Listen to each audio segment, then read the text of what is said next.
All right, let's get started. Good evening, good afternoon, and good morning, everyone, depending on where you're tuning in. Allow me to welcome you to this first public digital talk at Karlshochschule on workplace democracy and epistemic justice with Professor Lisa Herzog. My name is Prof. Lepenies, and I'm hosting this as a professor for Pluralist and Heterodox Economics. And before we begin, I would like to hand over to our president, Michael Zerr, who will say a couple of words of greeting and say maybe a little bit about Karls. Thanks a lot, Michael. Thanks a lot, Robert. And I want to greet, first and foremost, our speaker, Lisa Herzog. I'm really excited. I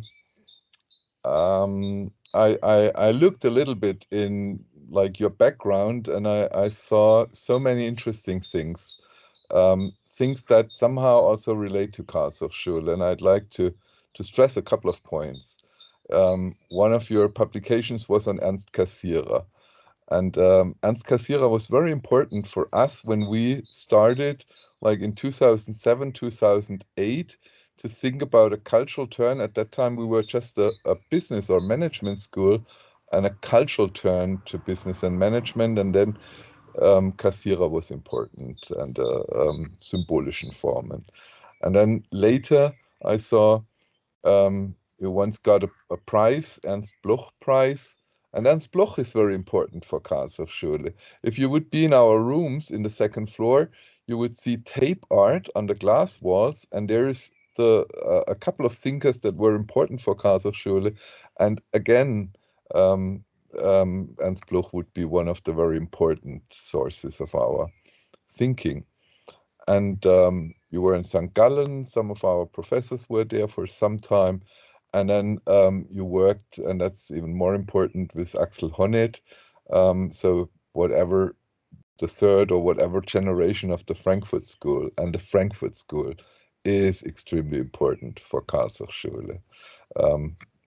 Our former president, Johann Schneider, was there in his early years.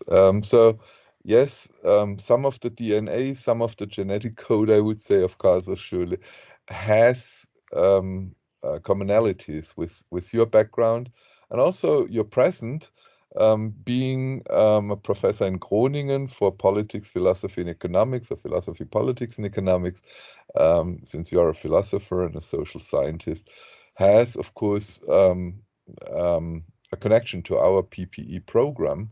And of course, what you're talking about today, workplace democracy and epistemic justice, is a very important topic, and heterodox economics is very important for Karls, has been and will be very important for Karls. And so I couldn't be more delighted to have you here, and I'm very grateful also, Robert, for you making this possible. I'm so excited, and also, may I say that, proud that we can get somebody like you being here in a guest lecture. So a very warm welcome to you, Lisa, and also a very warm welcome to all of our guests. I know there is people here from ETAS, there is people here from the Pedagogical University in Karlsruhe, and I'm very happy to have you here. And there's people here from all over the world. I can't name all the countries. It's almost like the UN General Assembly being here. So wherever you are from, Chile or South Korea, in the east, in the west, from us, from your perspective, of course, in the middle, a very warm welcome to you and to all the students and all the colleagues. And having said this, I don't want to say more. I just want to say hello and thank you. And the word is yours, Lisa.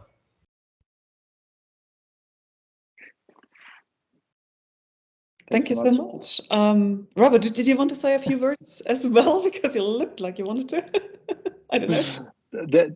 Thank you so much. Yeah, just a couple of housekeeping things that's keeping well, all of you between you and the talk. So thanks so much for the nice words. We have guests from all around the world, and also from our society and management degree programs here, both in the bachelor and the master. So that's very nice. And I only forced a couple of them to come. So most of them here are very voluntarily, which is good. Before I start by introducing our speaker a little more, just a couple of housekeeping points. So we will hear a talk of around 40 minutes, more or less, which is followed by a Q&A session. And as I've written in the chat, you can contribute questions, thoughts, ideas, inspirations already online, which I then hope to pick up for the Q&A directly. And afterwards, just raise your hand using the hand raising feature when you want to speak after the talk. Hopefully you can also, I know many of you actually work on workplace democracy or democratizing work, so please post your projects also in there so we can link to each other. Lastly, the event will be recorded and made available online, but only the talk part, so not the Q&A, so we can discuss a little more freely without thinking of it being digitized somewhere, recorded somewhere. So the theme of workplace democracy or democratizing work in general is close to the ethos of Karl's, and that brings me to the introduction of Lisa Herzog, who is a professor of political philosophy at University of Groningen, and as Michael said, also the head, I think, of the PPE master's program, as far as I see. And we also have here, by the way, Anthony Teitler, who is the head of the PPE bachelor program with us. So lots of PPE going on today. Lisa works at the intersection of political philosophy and economics, focuses on history of political and economic ideas, wrote a doctoral dissertation on Smith, Hegel, and political theory, which was, I have to say, quite influential, inspiring for myself as well, and has been working at all the fun universities there are, as you can see in the biography that I sent along with this talk. But she also writes for a broader public and participates in public debates. Maybe one project that I would like to mention, and not because I'm also in the Global Young Academy, but also because the National Center for Science Communication, which is in Karlsruhe, NAVIC, is doing a joint project on science and society with some YouTube videos for young scientists, where she's also involved in. So recipient of numerous prestigious awards and honors. Several recent books are interesting that you should get if you haven't gotten it already, Reclaiming the System, for instance. And I understand there will be a forthcoming book soon that is quite related to the talk. And yeah, anyway, thanks for coming to Digital Karlshochschule, and the floor is yours. Lisa, we're looking forward to the talk. Thank you so much for this warm welcome, and thank you all for being here. Let me see whether I can share my slides. Can you see that now?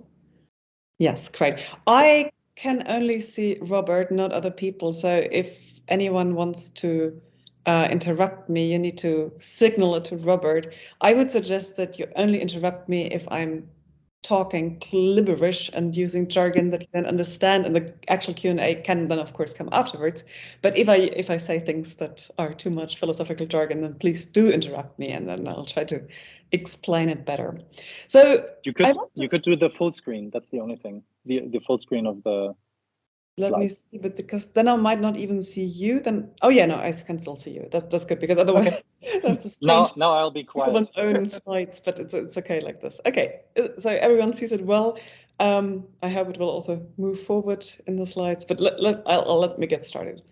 So I wanted to share some ideas and arguments with you about the relation between workplace democracy and epistemic justice, and those are based in part on my last research monograph, which Robert already mentioned, Reclaiming the System.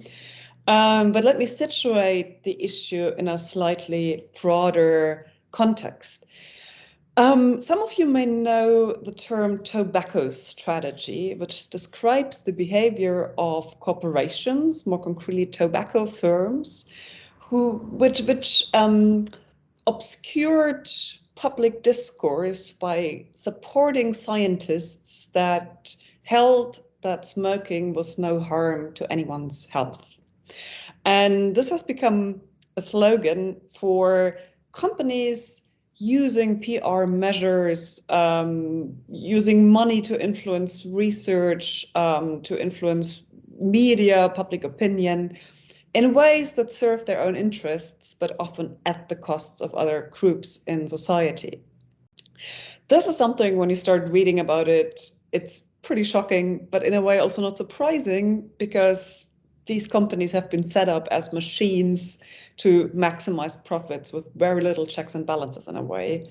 And we can talk more about all that's wrong with this, but I'm just recalling this because it explains why we need to talk about organizations and corporations in particular.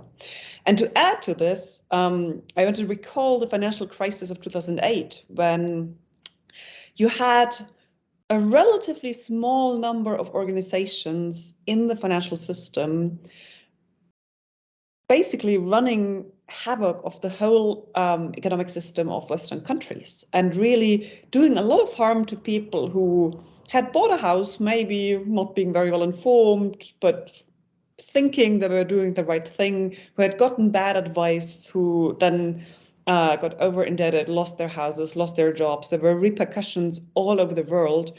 And it again raised this question about what is going on here? Why do we have these big organizations?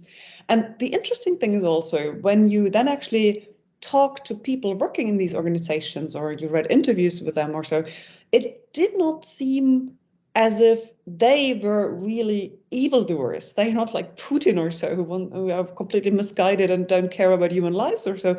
They were doing their jobs, maybe a little bit egoistic, maybe a little bit careless, but maybe not so different from all of us.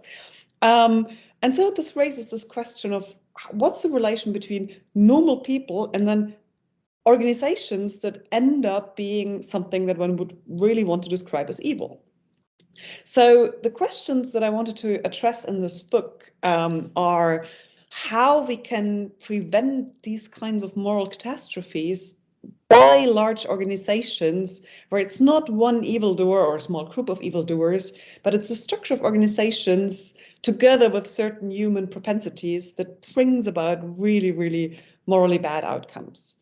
And the flip side of that question is, of course, the question of what this means for individual agents. What does it mean to be an ethical agent, to take responsibility for what you do when you're just a cog in the wheel, to put it metaphorically? And this relation between individual agency and organizational structures, but then also the question how organizations are embedded in even broader societal institutions, that really got me hooked when I worked on this project. And the answer that I give through various arguments that I won't all present here now is that it's very much a matter of combining ethical responsibility and the right structures of organizations. And among these structures, I came to the conclusion that we really need democratic workplaces where people have a say, where people can express their concerns, their worries, where feedback can be carried into organizations. And that's what I want to discuss now. So the structure of my talk is as follows. I'll first reflect a bit on the use of knowledge in organizations. That's based very much also on the interviews with practitioners that I did for this book. Then I'll move on to failures of respect as they happen in organizations and their relation to epistemic injustice. This leads me to a discussion of epistemic cultures in organizations, and then finally to the epistemic benefits of workplace democracy, and then I'll conclude. Could you share the slides again? I think the thing happened that you suspected that would happen. That they get stuck. Okay, should I, hang on, so I stop sharing and I share them again. Can you now see the slide with the structure? Perfect. Okay, but now I want to move to the next one. Do you now have the one about the use of knowledge? Okay, thank you. Yep. Thanks for signaling that. Okay, so let's get started with these phenomena of how knowledge is used in organizations. And I want to start with a little story, and this is based on a number of interviews, and I compiled a sort of paradigmatic figure from various interviews. So I called him Henry. This is an engineer And this engineer works in a development unit of a big organization at the forefront of technological developments. But he realized over the course of his work that the way in which he was dealing with knowledge was not only ever honest and open, it was very often strategic. And one of the versions that the strategic use of knowledge took was that he realized his boss doesn't want to hear all the details, all the problems. He had the kind of boss who only wanted to hear the good news and who, maybe not intentionally, but sort of ended up effectively punishing people who brought bad news, which is a pretty well-established phenomenon in organizational scholarship, that positive feedback always is easier to communicate than negative feedback, not only downwards, but also upwards. And of course, the boss has certain powers over Henry, so Henry will be particularly motivated to only ever communicate the good news. He also realized that he could present information in a certain way such that his boss would think she knew certain things when she actually didn't. For example, I mean, this is almost, it sounds ridiculous, but he told me that this is really how it happened. He would often present 3 options for a project of how it could be done, and he would make sure that the one that he really wanted to realize was always the middle option, because there is this psychological tendency to choose the middle of 3 options. So he would always tailor the whole proposal such that his boss was most likely to take the option that Henry wanted, and his boss did apparently not quite realize that this was going on. I'm not saying you should imitate this, but it seemed to have worked quite well. The background of all of this is, of course, that actions in organizations are always connected via knowledge or information. I'm using those mostly interchangeably here. And that raises a big question about who knows what, and also about whether individuals actually know enough to make decisions. And this can play a role in various ways. One is that knowledge gaps in such chains of divided labor can be hugely dangerous. There's a famous case where this is illustrated very clearly. It was a ship in the harbor of Zeebrugge and here in the Netherlands that left the harbor with the bow door still open. And it was this simple piece of information. Oh, the door is still open. I mean, this was a ferry ship. It's the door where the cars drive into the ship. If that's still open and you enter the open sea, the ship sinks. And they had a process for communicating this basic but so fundamental piece of information from the workers to the captain. But one person was falling asleep because they were overworked, and someone else thought they had already heard something. And somehow it got messed up, and they actually left the harbor, and I think 140 people or so died because of this simple piece of information not having been double checked. And what that also shows is that omissions can be of great moral importance in these contexts of divided labor. In philosophy, you often see a certain tendency that people think that from an ethical perspective, what you do, your actions are more important than what you not do, your omissions. But when you have a certain role in a context of divided labor, that asymmetry doesn't quite make sense any longer, because others rely on you doing certain things, and if you don't do them, then an omission can have really grave consequences. So many organizations are aware of this, and they struggle with making sure that all these knowledge processes work sufficiently well. But often they do so mostly from a perspective of profitability and legal liability. They don't necessarily see this as an ethical issue. A second way in which the role of knowledge in organizations is hugely important from a normative perspective is that there is certain danger of enrolling individuals in collaborative processes for ends that they did not intend. So you might be asked to fulfill a certain task, but you might actually know very little about where this will all lead and whether or not you would actually endorse the final outcome. And again, a very sort of prototypical example where this becomes very clear is when you have dual use technologies, where you have civilian and military use of certain technologies. And some scientist, for example, or someone in a company might be working on developing certain things and actually not know whether they will go into military or civilian use. And under normal capitalist circumstances, they would also not have a say in these decisions. So that means that taking responsibility for what you do is very difficult because others are making the decisions later in the process without involving you. Did you get the next slide? Yeah. Yes. Thank you. Now, when you look at why is this? What are the problems here? One thing that is very important to note is that in a way, the internal life of companies is that of planned economies, in the sense that you have centralized decision making. The typical process is that you gather information which sits at the lower ranks of this pyramid from people who do the actual work and know what's actually going on. And then you gather it and you aggregate it over several steps of hierarchy. You arrive at the top of the pyramid. Some decisions get taken. And then you need to communicate the plans back to people at the lower levels who are meant to implement them. And I mean, there are some papers that have done some formal modeling of these processes. If you assume an error rate of something like 2% from level to level, but you multiply this over a number of levels, first upwards, collecting information, and then maybe downwards again when you want to implement things, you can imagine that even small likelihoods of error can lead to huge distortions just because there are all these steps.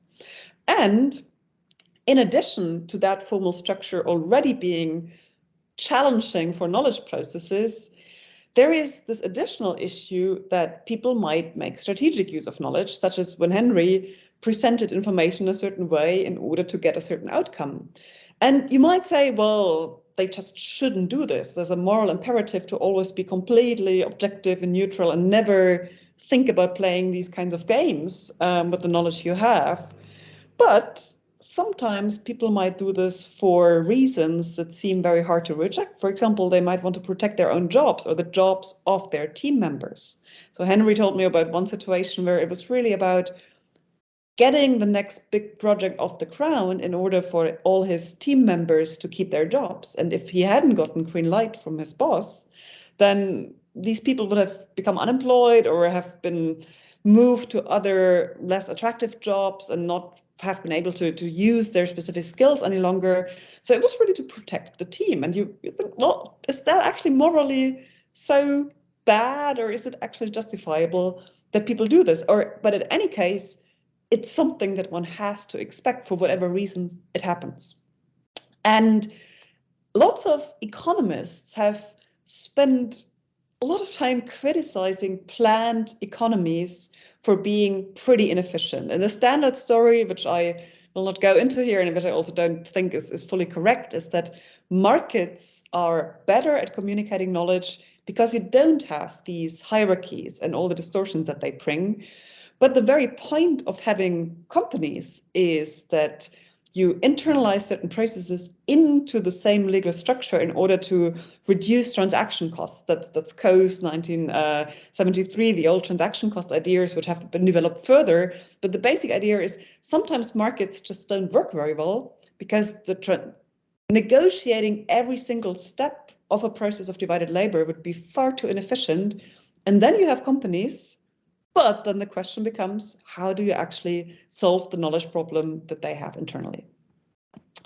So against this background picture, I'm now moving on to this issue of failures of respect and epistemic justice that these structures raise. I hope I did move to the next slide. Yes, thanks, Robert. So what Henry and many, many other employees experience, and maybe you all now have flashbacks to certain situations that you have experienced, is that if one works in such hierarchical structures, it is very likely that in certain situations, one's own knowledge is not respected. And Henry told me about instances where this was really something that cut very deep in the sense that he was the expert. He was hired to bring his knowledge and his skills to work on certain projects.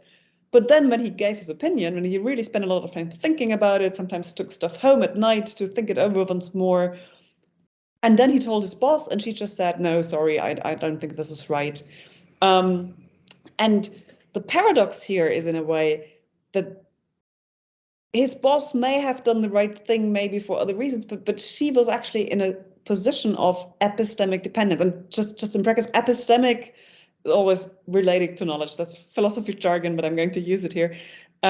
So she had more power. She could decide this project goes through, this one doesn't go through. But she was actually not in a position to really understand the pros and cons of all these projects, because this was what they had hired Henry for. So in that sense, if you're higher up in the hierarchy, you have the decision-making power, but you don't have the knowledge, and sometimes you might not even have the relevant skills to really understand the works on the work that is going on the ground. Sometimes you also have an additional effect that stems from the people at the lower levels being trained for these very tasks, for example, medical staff or engineers in Henry's case. And people in the position of bosses and higher up positions, they are trained as managers. So they know nothing about medicine or engineering as such. And then they are even more helpless understanding what's really going on. And that's also why Henry could play these strategic games so well. That's one side of that phenomenon, but there's yet another one. And that is that there's also a certain lack of respect that people felt and told me about in these interviews when they were not given information about important strategic decisions at the company level. And the paradigmatic example of that is when employees learn from newspapers that their plant will be closed or something like that. They are the ones who are most directly affected by a decision, but they are the ones who know last what's actually going on, and they have no say.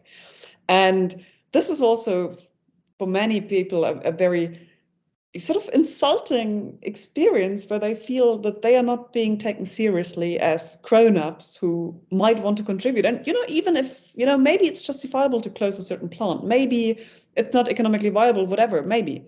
But that still doesn't mean that one couldn't have a conversation with people about it and hear them out, see whether they might have solutions, and so on. And also, there's this problem that if you don't know what the company's goals are, then you cannot actually make full sense of your own actions. For example, if your company produces technologies that are meant for civic drones, but then they think about shifting to military drones, and if you're a pacifist or whatever reason, whatever attitude you have towards this, you cannot make sense of your own work if you don't know what the company is up to. So how does this relate to epistemic justice? I've put Miranda Fricker's book cover here because she was the one who started this whole discussion about epistemic injustice, although there had been other voices in feminist epistemology that did similar things beforehand. She's the famous name. Some people say other people should be more famous, but I'll just brush over this for now. And with this notion of epistemic injustice, Miranda Fricker tries to capture a specific experience, namely, and I'm going to read this quote, what it means to be wronged in one's capacity as a knower. And she writes, this is to be wronged in a capacity essential to human value. When one is undermined or otherwise wronged in a capacity essential to human value, one suffers an intrinsic injustice. Being insulted, undermined, or otherwise wronged in one's capacity as a giver of knowledge is something that can cut deep.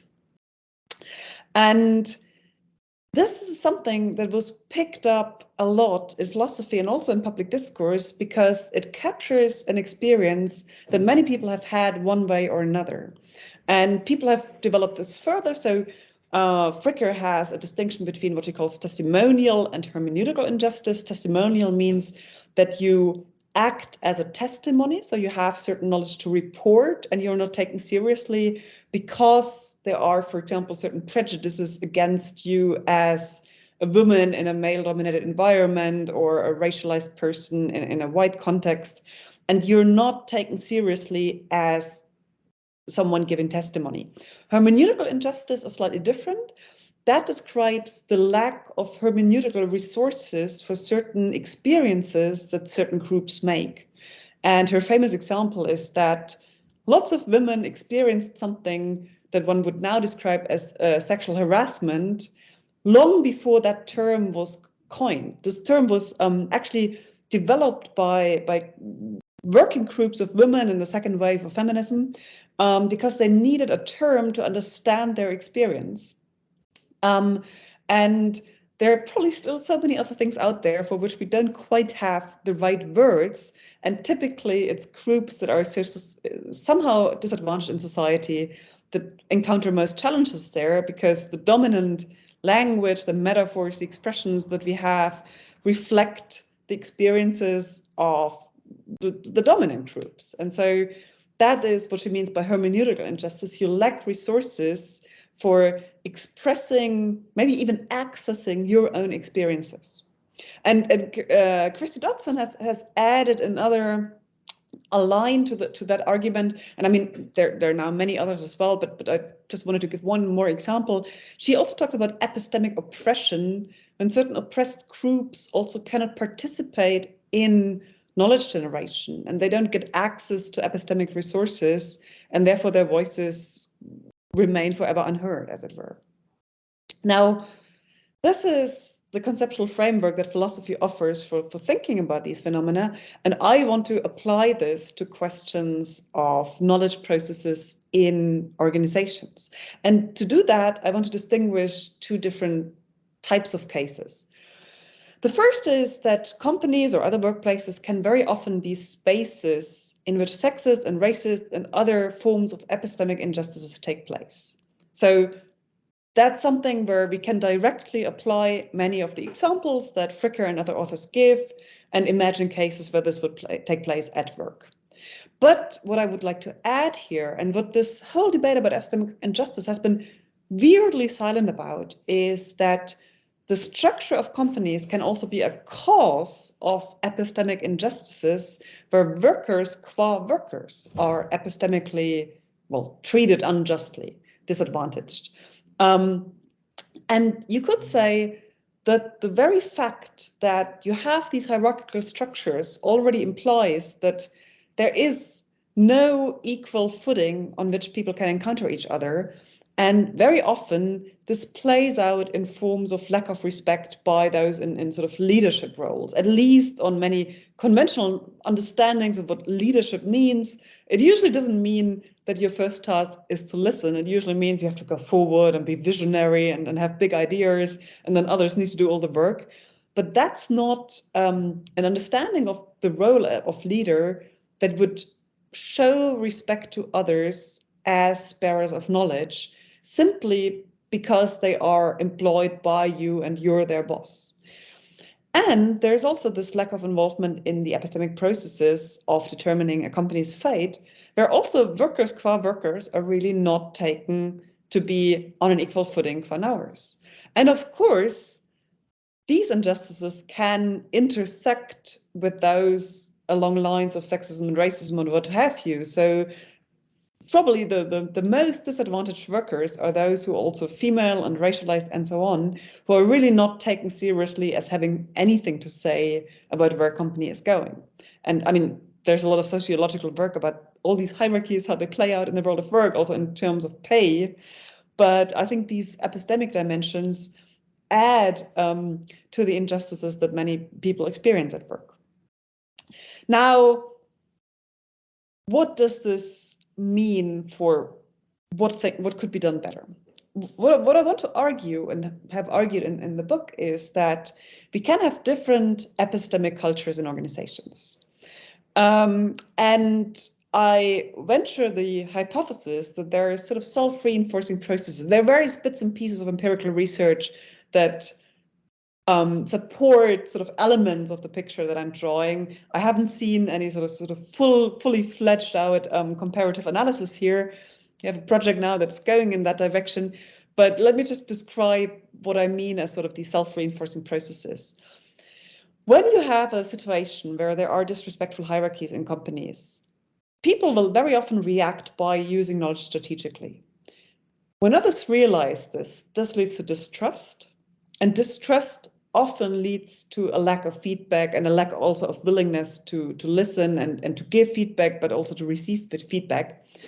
And that can then lead to all kinds of dysfunctional outcomes because you get these knowledge gaps that can be really harmful, or because people really lie to each other or misinform each other or hide important information somewhere in the small print of a long document. And when you have these dysfunctionalities, very often this leads to even more disrespect and a sense that, oh, now we really need to enforce things top down, which of course then gets you further into this negative cycle. On the other hand, you could also imagine companies where there is a basic democratic legitimacy of the leadership that you have, insofar as you need leadership in organizations. That's another discussion how much of that we actually need. But let's assume we need some, but let's also assume they are somehow, through various options, democratically legitimated. That can then encourage open communication, which can lead to trust and make it easier to give each other feedback. Also because there's a general assumption that, yes, people have different roles and some roles have more power than others, but fundamentally we are meeting each other on eye level. And maybe this can then also lead to, I mean, social innovations is a big term, but let's say improvements in how things are run, improvements of the workflows, the collaboration between people, which can then, if it goes well, in turn increase the legitimacy of the whole structure. So in that cycle, you have a positive feedback loop between democratic structures and positive epistemic practices, to put it very generally.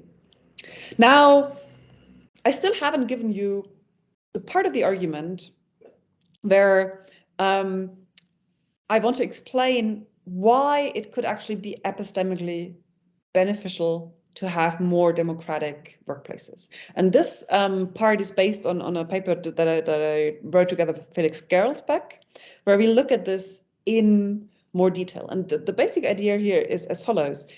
In democratic theory, which looks at political democracy, there is a line that is called Epistemic Theory of Democracy, which looks at justifications for democracy based on the idea that democracy helps us to bring together what's called, it's an Aristotelian term, the knowledge of the many. So the idea is, in a democratic society, we can draw on all these different perspectives. The knowledge of different people can be brought together. Someone has a good idea, it can make its way into public discourse and then into legislation and can really become part of the institutional landscape and so on. And in recent years, there has been a lot of debate on this. If you're interested, you might want to look, for example, at the work of Elaine Londemore, who's done a lot to explicate why this is an interesting way of thinking about democracy, but also how we could improve on that front and what this would mean for reforming the way in which we currently understand democracy. Now, I hasten to add that I don't want to say that this is the only justification of workplace democracy or of democracy in general. So this would be an instrumental justification, saying democracy is good because it gives us good epistemic outcomes. And I'm convinced that there are also intrinsic defenses of democracy, where it's really the value of democracy itself, not its good outcomes, that really explain why we should value democracy. But I think this epistemic debate is very important because it can help us to reject counter-arguments against democracy. And there is an intense debate going on between people who criticize democracy exactly on that count, saying it doesn't do a good job in terms of processing knowledge, bringing together different perspectives. Some people in recent years have famously argued we should actually give much more power to experts. They would do a better job of governing us, as it were. And Elaine and other people have really fought against these arguments by saying, look, no, this would lead to certain epistemic risks, and it would also deprive us of the many voices that a truly democratic process can bring together. Now, a last remark before I explain the concrete mechanisms. You might ask, well, if you use such an epistemic justification for workless democracy, you need to have an account of what would actually count as a good outcome for a company, because we are making an instrumental argument that certain processes deliver good epistemic mechanisms for something, and then you need to fill in that something. And a cynic might think that this is all just about optimizing shareholder value, making firms even more competitive, all the standard story. And there are some lines in the literature where sort of democratic practices are actually put forward for exactly that reason. But I think if one wants to really make this argument in a democratic spirit, then what would count as a good outcome for a company cannot just be shareholder value. It needs to be genuine win-win situations where the employees, the investors, and wider society can benefit. And this might not always be possible. If this is not possible, where you find fair compromises between these different groups. So that's meant by good outcomes here, not just shareholder value alone. Now, what are these mechanisms of how democratic participation can be epistemically beneficial? I'll distinguish 3 lines here. The first is voting. And the standard argument for voting is that it's an aggregation of opinions that allows us to garner everyone's position, and under certain assumptions gets us the right answers to certain questions. Now, the arguments behind this are somewhat controversial. You may have heard of the Condorcet's jury theorem, which holds that if you have a jury of a number of people and they need to decide guilty or not guilty, and each of them is more likely to be right than to be wrong, and they vote independently, then having them vote on the question of guilty or not guilty will have a greater likelihood of getting it right than if just one person makes that decision. This is from the late 18th century, and there are newer versions that work with somewhat different assumptions. The problem is that it assumes that you already have 2 options on the table, and that there's also an independent way of knowing which is right or wrong. And then you can say, well, does voting get us closer to that? So it is controversial in democratic theory how much we can actually get out of that line of argument. But I want to point out one thing, which I think is particularly important in the context of workplaces, which is that usually when we say voting, we mean anonymous voting. And anonymity can actually have a very important counterpower effect, because as I described below, the fact that knowledge in hierarchies needs to travel up, where people can get punished for being honest, means that hierarchies can be hugely distorting when it comes to people saying what they actually think. So when you can have anonymous voting, this can sometimes bring out people's true opinions that they would not dare to utter if it's open and everyone sees what everyone says, and they might be punished for it. So the anonymity part can be quite important. Or maybe some sort of pseudonymity. You can think about various scenarios here, because it runs counter to the usual silencing or censoring effects of hierarchy.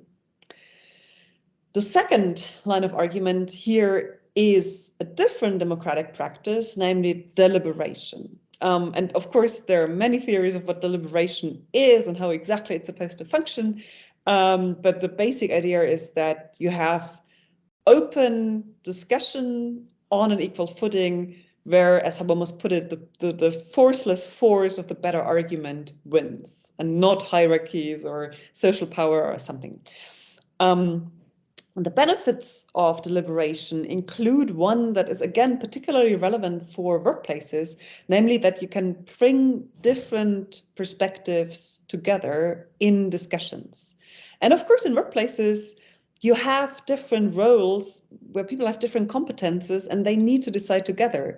And in fact, in many situations and companies, you do have deliberation, and you have team meetings with someone from finance, someone from the engineering department, someone from marketing. So there is already a lot of deliberation going on, but often it's not truly on an egalitarian basis, and then hierarchy comes in again and has its negative effects.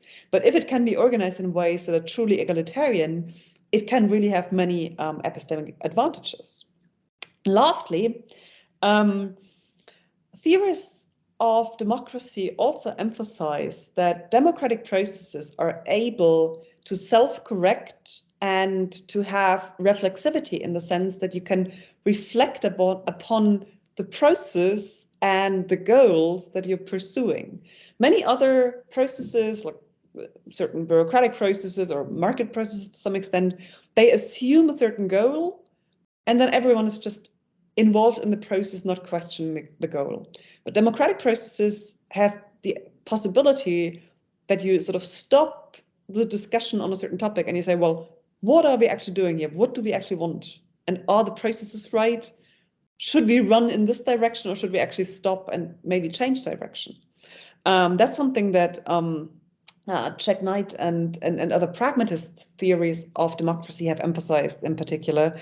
And this is, of course, something that is very useful in complex environment where things are changing quickly, because companies might have to adapt quickly and they have to react to unexpected events, shortages, or so on. And of course, you also have market prices giving you signals, at least if we assume that markets remain in place more or less as they currently are. But of course, you need to interpret those. You need to react to those. And for that, these self-reflective abilities of democratic processes, or deliberation again, are really extremely useful. So to get to my conclusions, there are these reasons why, from an epistemic perspective, workplace democracy really has lots of advantages. And it's one justification among many. There are others that we could discuss, but I think it's one that is particularly important when you really want to talk about the practical feasibility of all this. And very often the counter-argument that you get is, this is not efficient, this will not lead to good outcomes, this will just lead to endless meetings and nothing else. And then in response, there are actually all these arguments one can make about, well, it might actually lead to better solutions, because you might actually be able to really harness all the knowledge and all the insights from your workers, which they would not be willing to share with you if you always treat them in a top-down way. Now, maybe you've been wondering all along about what form that kind of workplace democracy should take. And some people have very strict views here, in the sense that they favor one type of democratic firms. I'm more of a pluralist, in the sense that I think different kinds of organizations need different kinds of democratic institutions. And I also think at this point, we still need to learn a lot about what actually works for what kinds of settings. And that's why I quite like this Deweyan approach of democratic experimentalism, where different things are tried out to find the best version of democracy for different constellations. And I wanted to just point to a few of the open questions that we currently discuss in that line of research, where we really need creative solutions that go beyond standard answers, such as, well, let's have co-determination, let's have cooperatives.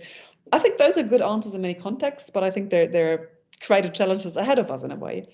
And to just point to three of them, one is, how does one actually deal with independent contractors that are not really employees, but still depend a lot on company decisions?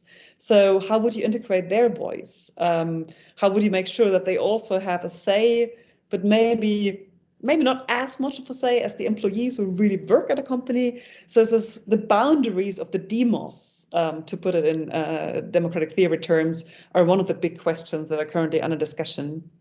Another question is what to do about informal workers, especially in the global south. So in our democratizing work network, we have people from all over the world, including India or Brazil or other countries, where you have 70% or so of workers who do not even have a written contract. So they accused us, and I think rightly so, that the standard discussions about workplace democracy very much assume that you have this legal constitution of the company and it has clear boundaries there, and it's already there, and then you need to democratize it, as it were. But in these informal work conditions in the global south, it's often not at all clear what the company is. It's much more fluid and so on. So I get many more questions about how you could actually empower these workers to also have a voice. And relatedly, there is a real question, I think, about whether it could be possible for workers to show solidarity along value chains, because today your colleagues, the people you interact with, might sit in a very different country, in a different time zone, and they might have really different working conditions. At the same time, you might sit next to someone who is employed by a different company and in a completely different legal world. So there are also these kinds of frictions and fragmentations. And I think one of the really interesting questions is whether the workers, employees in countries that already have some degree of workplace democracy could also contribute to improving the conditions and the possibilities for voice of workers along all the value chains that go around the whole globe. So those are the open questions, and I'd be super interested to hear your ideas about these. I'll just want to conclude with one last note, and I see that Robert is already a bit impatient, so I need to conclude, and I'm sorry. But let me make this point.